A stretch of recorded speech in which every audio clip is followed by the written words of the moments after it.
Let's talk a little bit about choosing fabrics.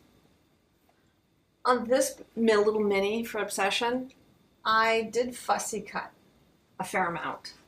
And I thought that these pieces here, the centers, were large enough that I could use the fabric I wanted.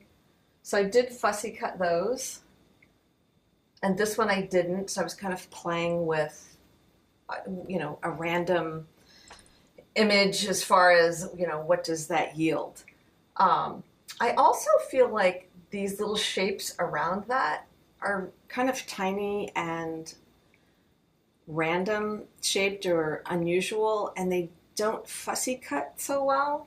I also like them in a solid. That worked really nicely for a contrast.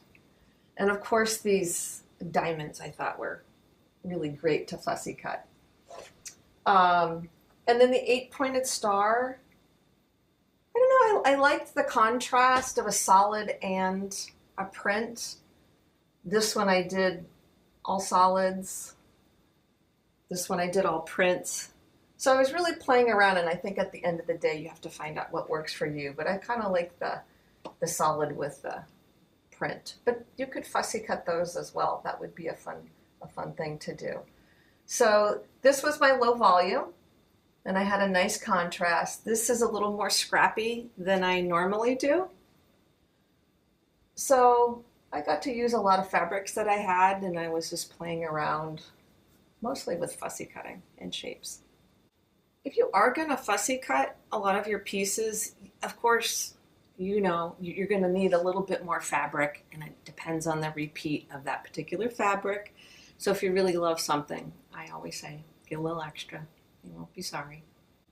Now, after you've done your coloring pages, and make sure that you are photocopying the originals so you can keep playing with those, look on the pattern guide to find out how much fabric you need depending on the variation. Because there's a variation that has this shape as a dark, and then it totally changes the whole feel of the quilt.